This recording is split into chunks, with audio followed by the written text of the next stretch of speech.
Good morning, everyone. We're talking about resilience. And a little recap of what we had yesterday.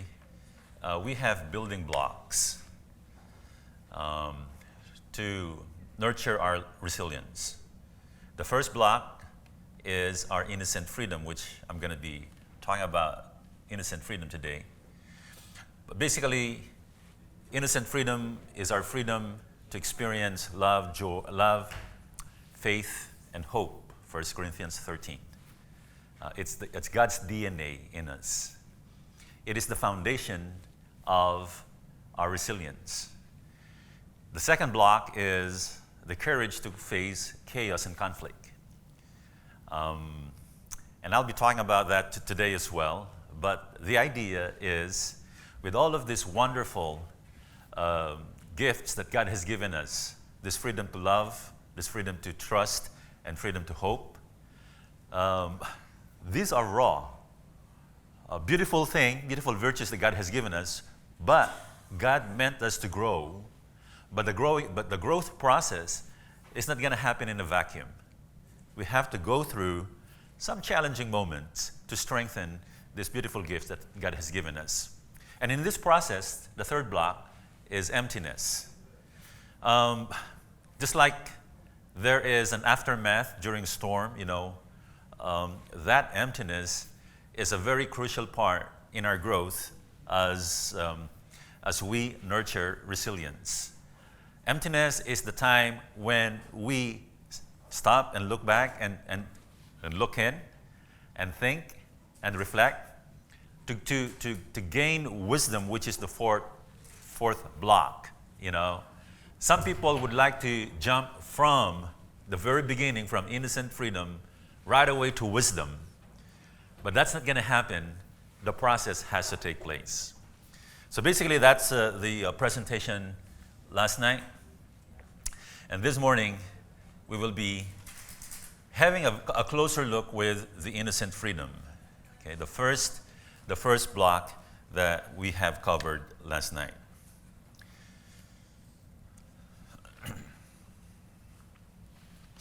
As I have mentioned last night, in 1 Corinthians 13, there are three things that remain, as Paul said: faith, hope, and love. So the genetic makeup, maybe it's even epigenetic or even, outside our genes. As we reflect God's image in us, these are these wonderful things that we could recognize in one another, that we are created in God's image. It's very hard to hide this. Love, for example. Love is something that is basically a human need. You don't have to teach a child to love. The moment they're born, there is a strong desire for attachment and a strong desire to experience response, with the love that they give. Trust. You don't have to teach a child how to trust. A child could just blindly jump to you if you say, "Jump, my child." That relationship, who taught that child to experience that kind of trust? No one. It's in us. You can hurt that trust. You can change that if you betray a child, but it's already there. It's not something that you have to teach a child to trust before they know how to trust. It's God's DNA in us. Hope, or to matter, to be significant in this world. A child knows that that they can make a difference. A child is just natural in hoping, in bringing light, in living the moment. A child believes that they can be anything that they want to be. As you watch a child play, they would say, "Today, I'm Batman," or "I'm an astronaut," or "I'm a doctor," "I'm a teacher."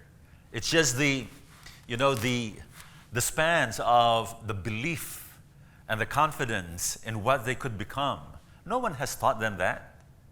That is God's gift, the DNA in us, right? Unfortunately, we live in an imperfect world.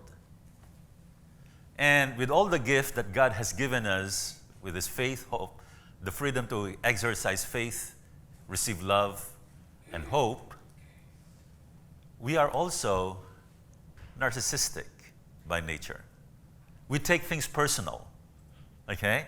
So if a child would come to mom and say, Mom, look at my knees, crying and maybe scrape knees and just looking for the affection, looking for a kiss, looking for affirmation, everything that the child would like, And if mom is busy cooking or doing something else and ignored the child will take that personally. And because the child take things personally, they process this information in a very personal way. Maybe mom doesn't love me that much. Okay? So it's very important that while on one hand we are gifted with God's DNA, we are also challenged on how, as a child, we take things personally. That's why it's important for us to go through the process. Because life is about balancing and understanding the wisdom that God has been intending for us to have, but without experiencing some of the chaos and conflict as well as the emptiness that is required in this process. So, as we continue, faith, hope, and love, I'm going to give an additional term for us to understand as far as, for practicality's sake and psychology's sake. Let me start with hope. Hope on the personal level, okay? I'm not talking about hope in terms of, before I'm going to spiritualize things, okay? I'm not going to talk about hope's experience with God, okay? It is the hope that we could experience with self and others. So a person's ability to make things, a person's ability to contribute, a person's ability to deliver, a person's need to matter in this world, I would call that a person's need for significance. Okay? If you, and you don't have to really think hard if you want to see this need in a child. It's just an overflowing trait that a child has, Whenever I come home from work, when my son, we only have one child, MJ, when he was about 4 or 5 years old, he's so excited at lunchtime because I work at the hospital doing my residency as a clinical chaplain. Because we have a housing there, I just walk back home to have lunch with my family. And my son would practice whistling because we have these secret codes, If I whistle in the public, sometimes my wife and my son was trying to mimic that. He didn't know how to whistle. So he would say, woo, woo, woo, Before I come home, my son would like to make sure that I hear his voice. He would look from a distance, and if he starts seeing just my shadow, he would start screaming on top of his lung, woo, woo, woo, until I could hear it. A child would like to know that they are there, that they matter, that they are part of your world, the need to be significant. Now, love, I would call this our need to experience connection and attachment. We don't have to teach a child. This is part of the DNA that a child has, I would call this solidarity. A child needs to be in a place where there is an abundant love and connection. So, do you remember when You are maybe as parents, when your children were still babies, and there were moments where you experienced the love moments where the connection and the intimacy is so deep, you know, a giggling child looking at your eyes, fully in love, with all of their nakedness and vulnerability. They know that they are secured in your love. Who taught them that? That's part of God's DNA in us, you know? And that solidarity, that picture of attachment and connection, no one can actually change that. It's just a natural gift that God has given us to experience this connection with our loved ones. Faith, in terms of our relationship with self and others, this is where security comes in. Okay? A child, I was talking about jumping, knowing that a child is secure, that there is goodness in you, that you're good enough to catch the child. So, the ability of the child to see goodness in each one of us is natural. It's just natural. They know that there's goodness in them, and they know that there's goodness in you. That's why they're so vulnerable, because they see goodness in every one of us. You leave a child in a park, and the child, you know, has this vulnerability and tendency to just go with any person, because they trust that there is goodness in one of us. Who taught them that? That's part of the DNA that God has placed in us, just to trust the goodness in themselves and in others. This is the foundation of forming one's identity. The first kind of identity that we have is we have this strong belief that there is goodness in me and there's goodness in you. Imagine if that's wounded. Do you remember when you stopped trusting people? That means you no longer see the goodness in others. You cannot trust others, maybe because you were hurt in a relationship. Now, each one of these, faith, hope, and love, while they are given to us freely, it's a gift by God. It's part of our DNA. In this imperfect world, they could get wounded. And God knows that. God knows that. The essence of life, as I was sharing last night, is that how to manage that even in this imperfect world, even in this world full of darkness, even as we walk through the valley of the shadow of death, Psalm 23, we would still come out triumphant. Meaning, could we still see goodness in others? Could we still experience significance, that we do matter, and every single one in this room do matter? Could we still feel that connection, that attachment, that love with one another, despite the fact that we will face some challenging moments and difficulties in life? That is the story of our life. And if you go to scriptures, that's the story of every single Bible heroes in the scriptures. It's really going through this dark valley. So,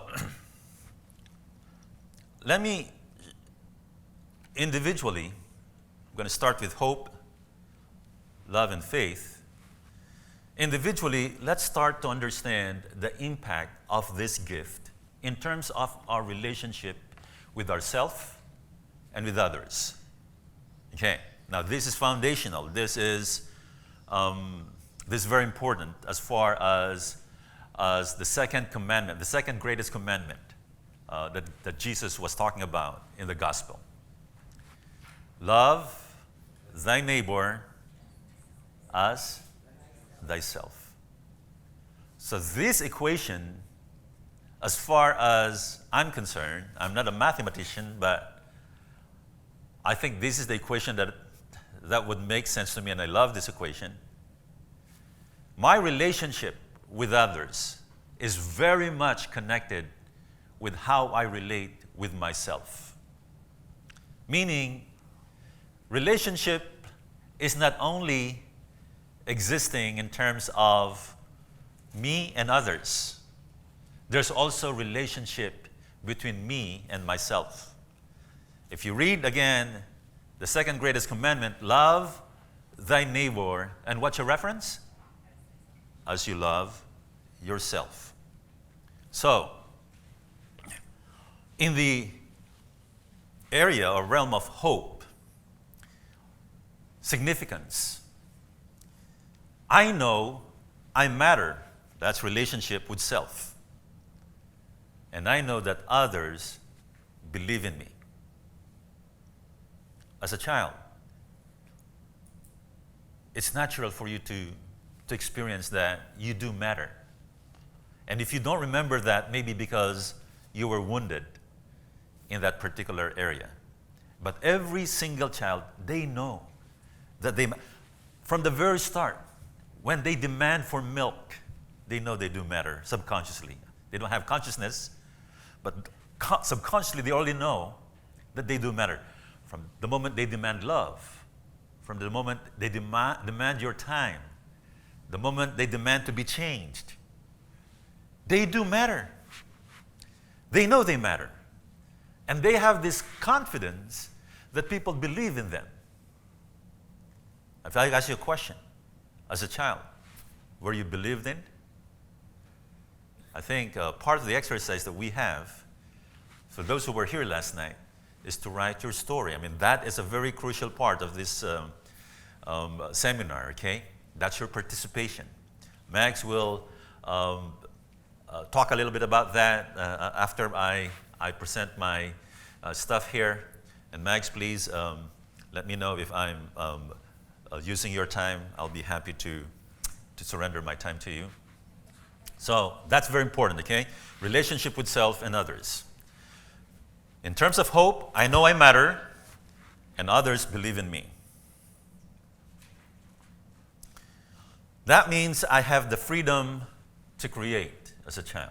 That's why a child, you don't have to teach a child how to be creative. All you have to do is give them Legos. Okay? They have this great confidence in possibilities. And they have this capacity to deliver, at least from their own perspective.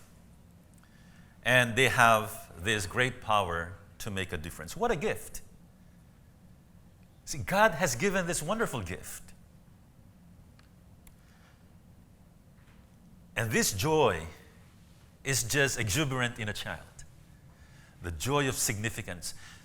The child, you cannot separate the joy of delivering with this, freedom to create. It's just one. You can see this in a child. Growing up, maybe as an adult, I already experienced delivering without joy. I had different kinds of jobs and work. Some of them are enjoyable, some of them are not. But for a child, they will not do it without joy. Joy and significance is just one. Okay? That's the purity of hope. Now let's talk a little bit about love.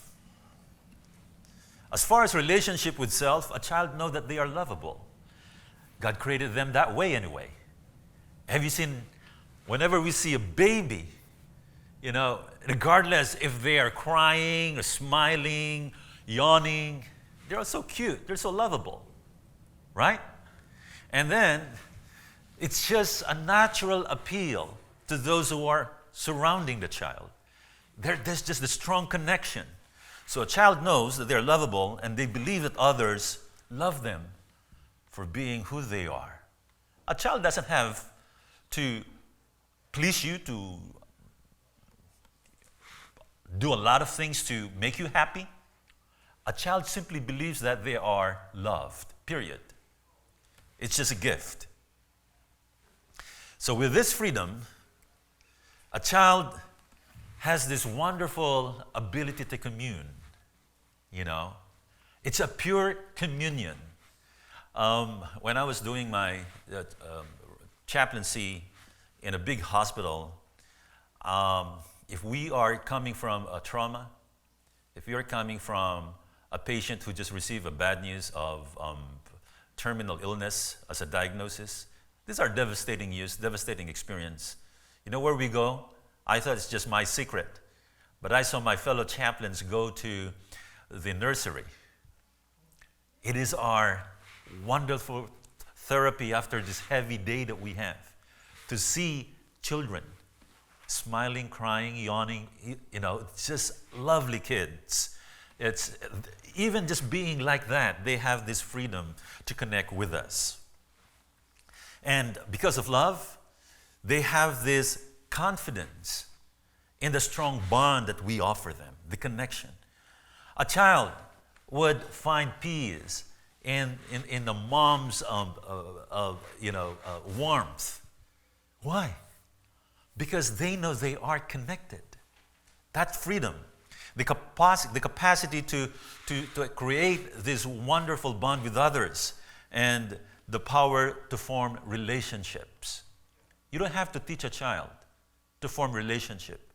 Just being a child, it's already a power to form relationship. And this is their sense, natural sense of solidarity. Now, faith. I was talking about a child's ability to see goodness in them, relationship with self, and goodness in you.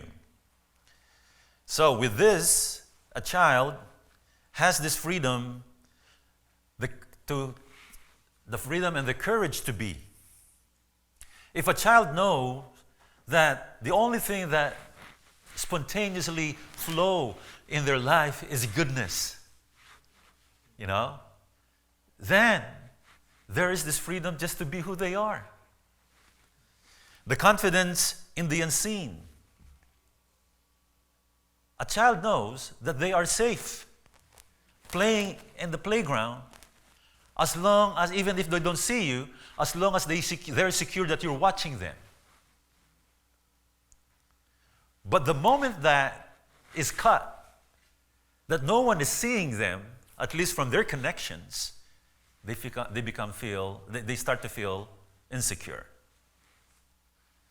And then this capacity to understand, and when I say understand, what I meant here is a child is very understanding in the spirit of seeing the goodness in you.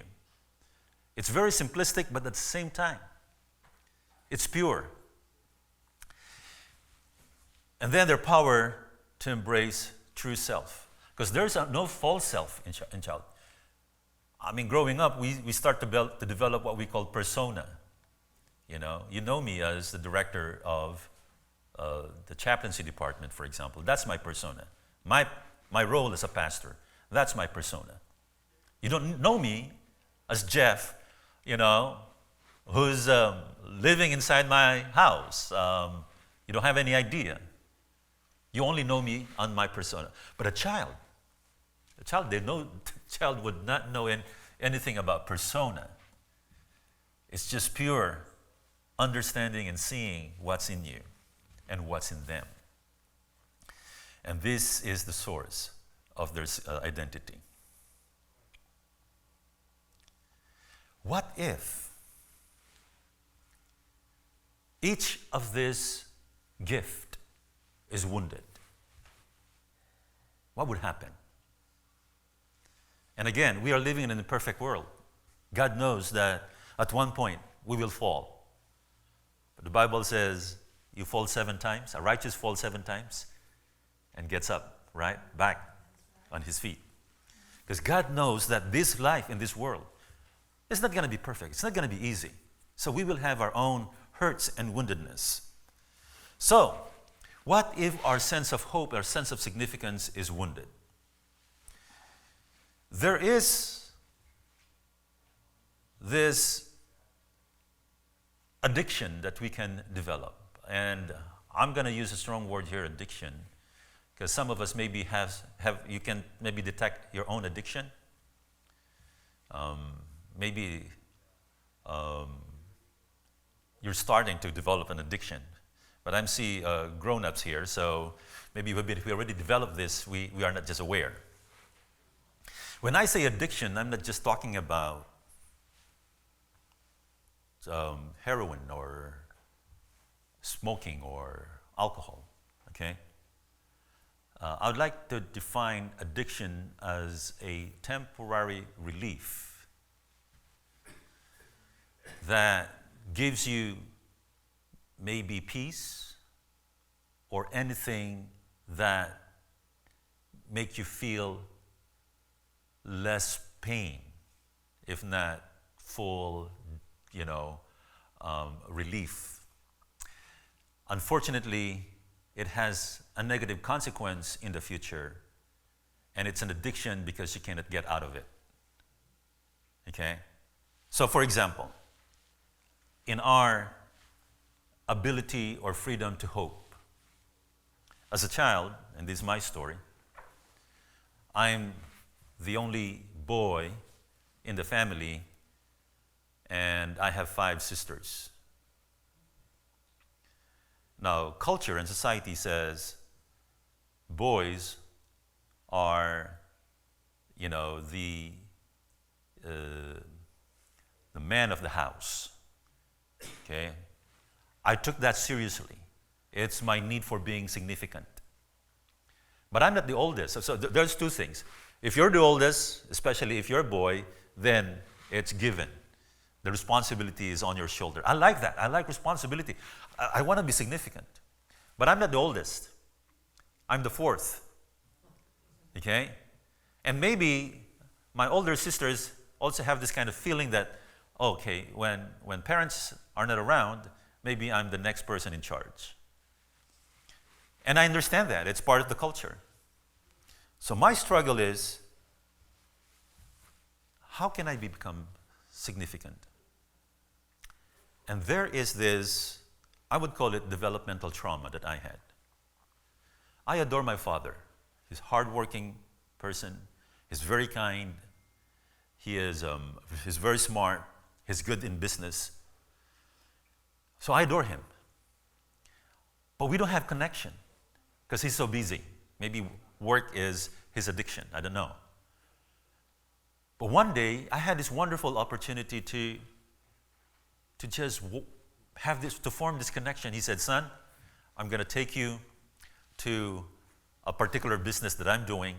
I want you to come with me." And I felt so, wow, finally, I feel quite significant. And with that joy, I used that moment to experience the connection. But my dad walked so fast that my short legs at that moment could not pace. So what I did is I tried to grab his hand so I can somehow put my weight on his, to catch up with the way he walks. And every time I hold his hand, he would shake my hand like that. Again, we take things personally as kids. I don't know what it meant, but I tried again, and every time I think I tried 3 times, and he keeps on shaking my hands away. I said, maybe I'm not that significant. I thought wrong. So, what I learned that for me to be significant, I need to develop things on my own. I felt detached at that moment because of the interpretation. Now, that is a traumatic event, okay, to me. But that's not trauma. The trauma is when I started to live in that and develop certain lens and belief that Dad doesn't see me as someone important. So what's my coping? My coping is this. How can I prove to Dad, to Mom, and to my sisters that I'm significant? I got addicted to what I call competence. If I can just show that I'm competent, then maybe I'll be significant. Poor Mags, she married me many, many years later. And I don't know. When I see information and when I sit in the computer, I read, and when I watch TED Talks, these are wonderful things, okay?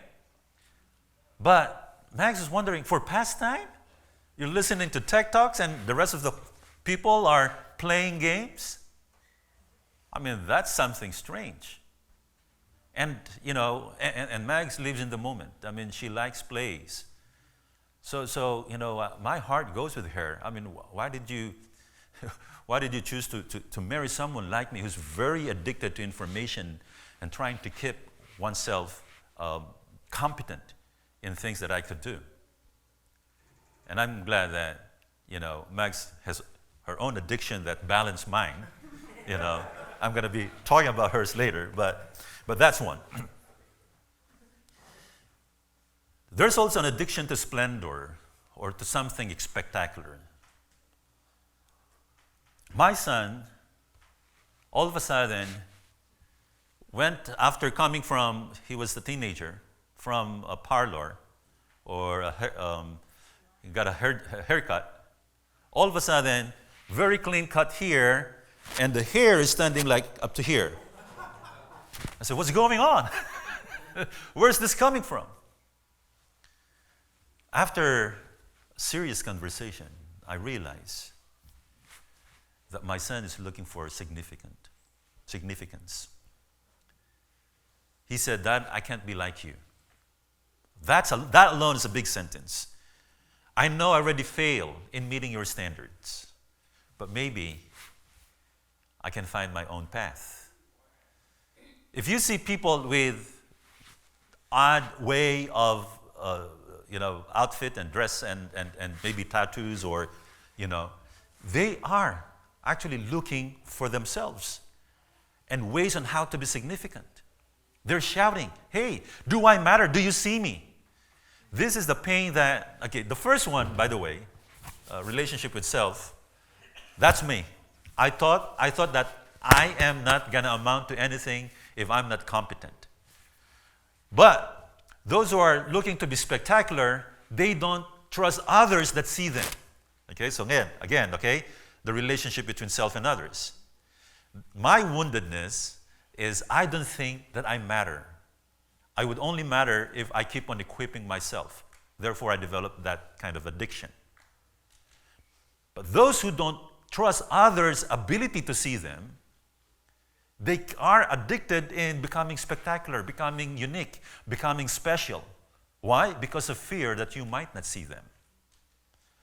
And some of you may have passed beyond that kind of haircut and outfit, but maybe you are still in your work. If you're seeing yourself going the extra mile so that you would be noticed, maybe you're having this kind of pain of significance. And what if my relationship with self and others is wounded? I can form an addiction towards tranquility. There are a group of people here who would rather stay in their own shell, without being noticed because of the pain of significance. They would find a very peaceful way of blending with others, very peaceful way, when people are having arguments, for example. These are the people who could say, yeah, I understand you, and could say the same thing with the other person, because they want to keep balance and tranquility, because if you're going to force them to make a decision, then they will feel the pain. Am I that significant to make a decision in this matter? That's going to be too much.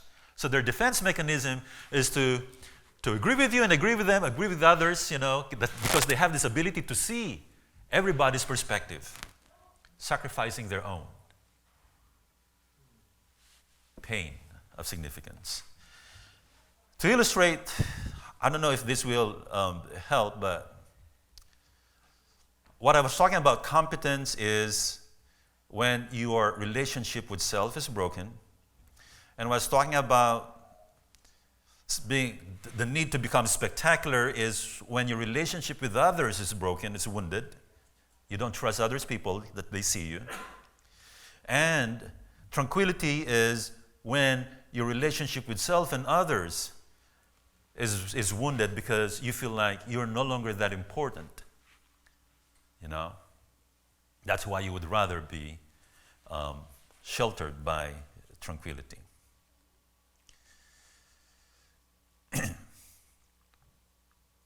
But God knows that we will have this kind of woundedness. Healing is not about avoiding this pain. Healing is about overcoming. Joseph was a little bit overprotected by Jacob. And if Joseph's going to be a big biblical hero of his time, God didn't stop Joseph from going through a very difficult process. Being a slave, being sold, being betrayed by his own brothers. The pain of being separated from his dad's favorite. The pain of being in the dungeon for many, many years. The pain of being accused of raping someone. I mean, how would he think that he's still significant? He thought he was. But Joseph, the dreamer, overcome this because a tried hope could become an unyielding hope. The trauma that he has experienced, God didn't spare that. It has trauma effect, very traumatic. But once overcome, it has become an unyielding hope. Okay? So, if you had traumas in life, it is not about the healing of that trauma. It's not about how to get rid of the pain, but to understand the meaning and be strengthened with that process. Love. Okay, we talk about hope. Now we're moving to love.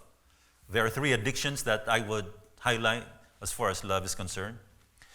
Love to power, or addiction to power, addiction to freedom, addiction to status or appearance. I'm going to start with the addiction to power. This is when your relationship with self is broken. I know a number of people who were molested as a child. And there are a group of people who are, not all, but there's a group of people who are molested as a child, and they're blaming themselves for being weak. You know, they didn't tell someone, and then they realize that they could make a difference if they are only strong enough to confront. I mean, a lot of blaming, a lot of regret, a lot of shame attached to that. But their idea is, if I'm only strong and powerful, maybe this won't happen to me. Now they're addicted to power to protect others and self. Because of that pain. Love is not meant to abuse power. But if you are taking advantage of the people that you love, people that you know, usually sexual abuse happens in the place where you know people. You trust them, you love them, and then you get confused. Something else is happening. And because of that love, it also binds your hands to say, I have to do something. And then when you realize, you blame yourself. And then you try to compensate. You try to rebuttal and say, not anymore. And then therefore, the addiction to power, it gives you a temporary relief of how you can bury the past.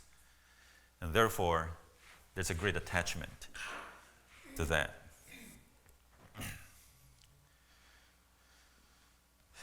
The next one is this relationship with self is wounded. Okay? Usually these are the people who experience protection from parents, overprotected. Parents don't want their child to experience pain. So when the child is exposed to small pain, then they don't understand. They don't understand. They feel like, oh, okay, so I'm not confident if I'm going to stay in this relationship because now I'm experiencing pain and I'm not used to this. So they're going to find ways on how to distance or make themselves free from that relationship. They can't go through the whole process of difficulty in a relationship because they tried to avoid pain. They were protected from pain. So for them to be safe from that relationship, they want to make sure that there are many exit doors. Attempted to freedom. Okay? So most of these people have a good sense of who they are because they're protected, they were loved. But they don't know how to carry on relationships because they don't trust others in others' ability to make the relationship work. And if they would like to make the relationship work, most of the time they are the ones who are doing extra jobs, to make the relationship work because they don't trust others. They only trust themselves. They were protected, so they trust themselves, but that overprotection didn't actually do them good because they don't understand pain and suffering. What if your relationship with self and others in the context of love is wounded?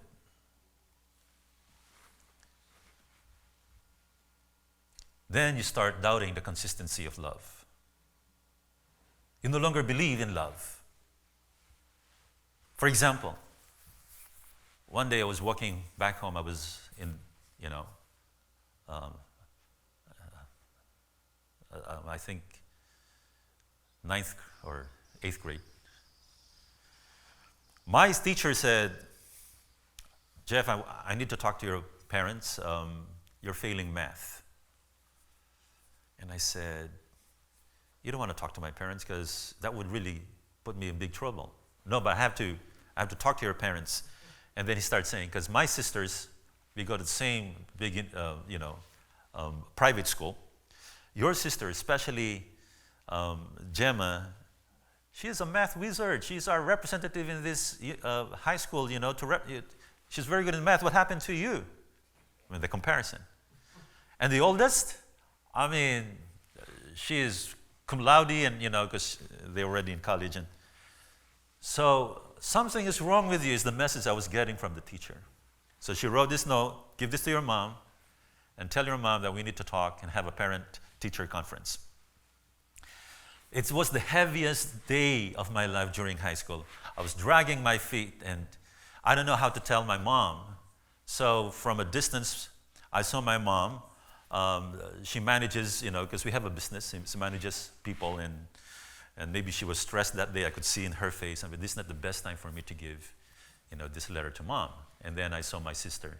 My other sister is also coming from her school, very excited, a trophy in her hand. I was ahead, okay? I saw my sister coming with a big smile. And you know what? My mom didn't even see me. So my sister, happy, they were jumping together. I was about to hand the letter, and I saw the whole scene, and they said they were happy because my sister just won a competition. I forget what kind of competition, but she always brings trophies back home. So I said, I just give, without saying anything, and give the note to my mom, and when she opened it, then she started yelling and yapping, and my world crushed. My world crushed. If I consider that as a lens for love, meaning I will only be loved, maybe if I do well in math, I will only be loved if I bring trophies. Imagine, if I embrace that particular lens, if I lost my confidence in love, then I will form this addiction to anything that would make me look good. It could be role as a pastor. It could be a director of a department. It could be a position in church. It could be the car I drive or the house I live in. I can form a strong addiction by just having a skewed understanding of what love is. I don't know if you have this addiction, but this addiction is very, very popular among those who have misunderstood what love is. A love that was once beautiful and pure. And sometimes we pass this to our children. The disappointed face because you have a failing grade. Disappointed face because you didn't follow instructions. Disappointed face, and the child would get that. I will only be loved if. And finally, God understands, as far as love goes, that we have these challenging moments in life, difficulties. And you know what? We will get hurt in loving others. But still, God allows such things to happen. Because a tested love is what? A steadfast love. A tested love is a steadfast love. Brothers and sisters, if your love is being tested and sometimes confused with the painful experience you have with your parents, with your close friends, with your brothers, sisters, aunts, uncles, God understands, God knows. But He can't protect you from not going through this process. It has to be completed. And later on, we'll try to understand how to identify the lies that we learn to embrace and overcome and start something new, lens, completely, a different kind of lens that would make us free again in loving somebody and loving ourselves. And finally, the next DNA here is faith. Okay, there are 3 addictions here. Addiction to perfection, to virtue, and certainty. So let's go straight right away and try to understand that, okay? What if my relationship with self is wounded? Meaning, growing up, my mom says, "Oh, you're a stupid boy. You're not going to amount to anything." If I hear that on every day kind of basis, on a daily basis, then I would start to believe that there's no goodness in me. That maybe mom's right. Maybe I'm stupid. So, where will I look for that goodness? That goodness is in the act of helping, giving. I have many pastors who have this very traumatic experience they have in life growing up. They were told that they were stupid, dumb, and not going to amount to anything. They lost their ability to see goodness in themselves. You know what kind of addiction they have formed? Virtues. Serving others, helping others. Why?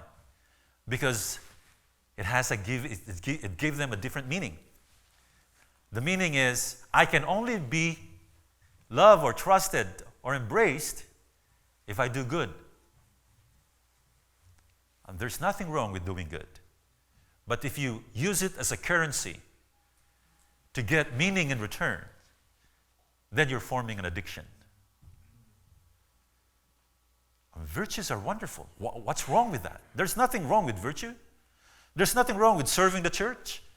There's nothing wrong with helping, with giving. There's nothing wrong with that. But if you are addicted to those virtues because it has become a source of your value, then you need to be redeemed and recovered from that addiction. Goodness is supposed to be done in a very free way, okay? Natural way of without any agenda and without any motivation. What if your relationship with others is wounded? What kind of addiction do you develop? You become addicted to perfection. Why? If you no longer trust in others' judgment, if you feel like they are there to condemn you, how do you protect yourself? I will be protected if I can do things correctly and perfectly. Then even if they condemn me, I have a proof that I'm all right. Why? Because now the standards and the perfection and myself, I think in your mind you can imagine that you are one with perfection. If you are suffering with perfectionism here, maybe you're wounded in your relationship with others in terms of faith or trust. Because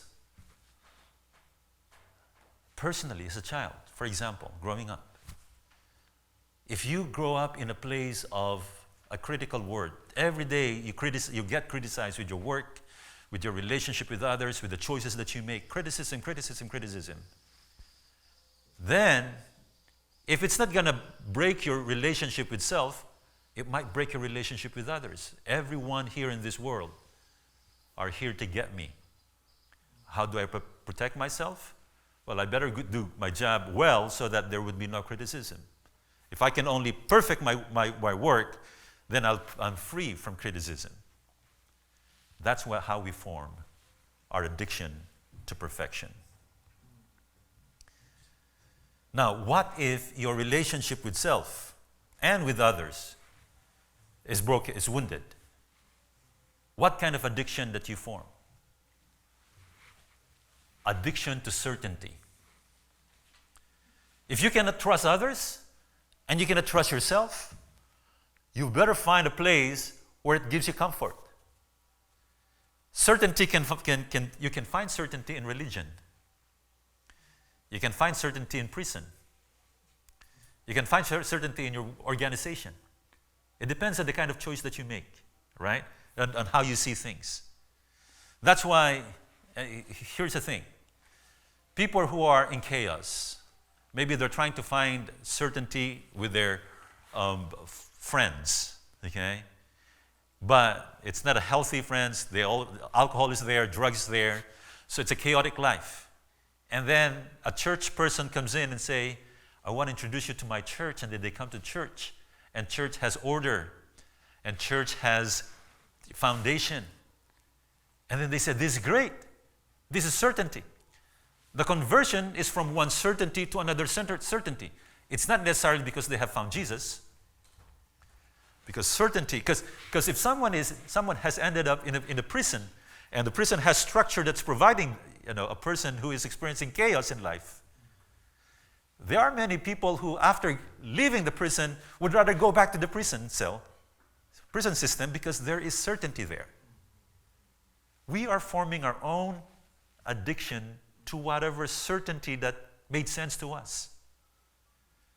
So, if you are in a religion, it doesn't necessarily mean that you are very much in love with Jesus. Maybe you're very much in love with the sense of security you're getting from religion. So, brothers and sisters, I'd like us to,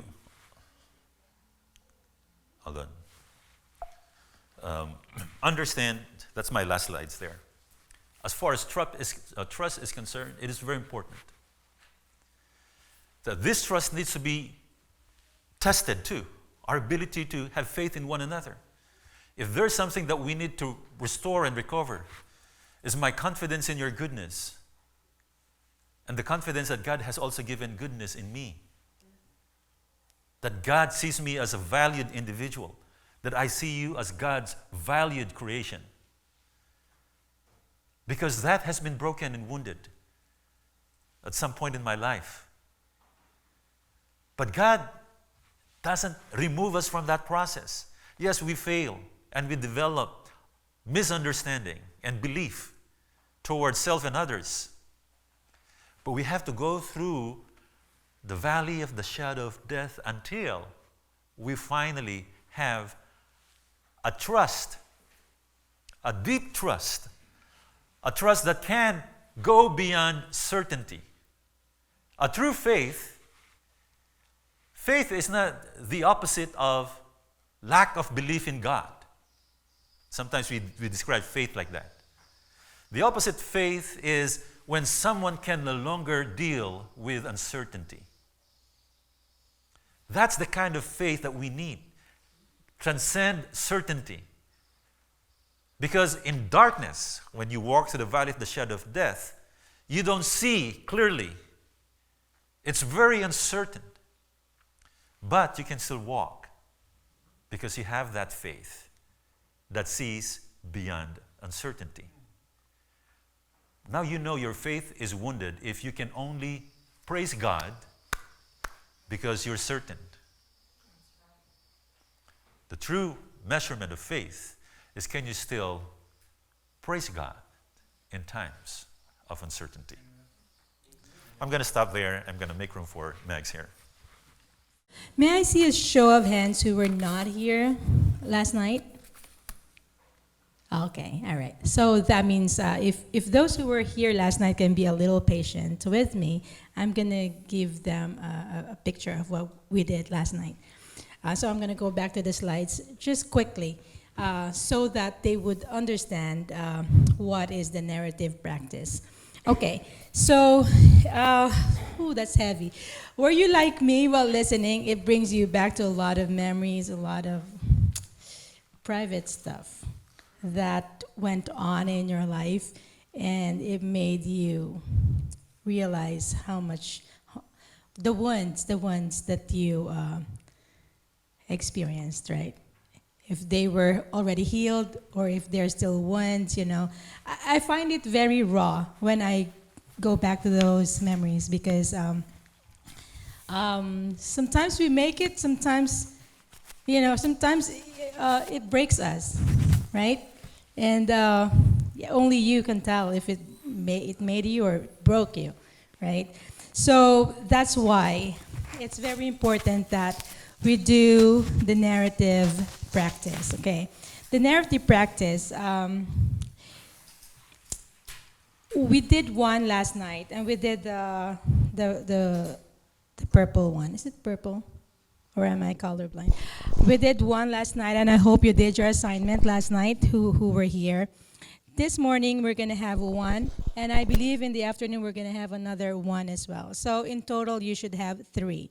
And narrative practice is, we're going to distribute one in a little bit. Where's Sister Valerie?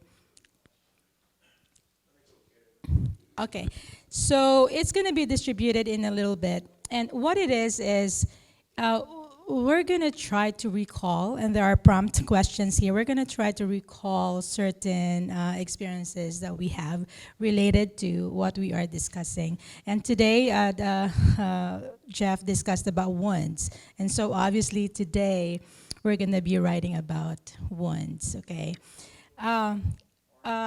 It's the orange one, yes. Orange, yeah. Yeah, and you can also give them the purple one if they did not have one last night. All right, so let me go back. Okay, what is narrative practice? We likened it to kintsugi. And kintsugi is the Japanese art of repair. Okay, so what it does is a broken vessel or a broken pottery, they don't throw it away, they repair it. But they repair it in such a way where they don't have the intention to hide the cracks. They actually show the cracks. But how they show the cracks is they mix the lacquer with gold, silver, or platinum so that you can really see how they are put together. Okay? And let me quiz those who were here last night. Okay, a little bit. Okay, so the cracks represents the wounds, right? But the gold signifies what? Louder? Healing. And we mentioned one specific thing. It signifies the W? The wisdom, yeah, the wisdom from those experiences that we had, right? And these cracks or this gold, okay, they signify something that starts with S in our life. The ones that the ones create. What are those? They signify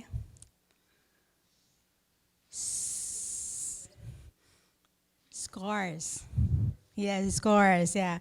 Um, and today, so in essence, this narrative practice that we're doing is we're not trying to hide our scars. We're actually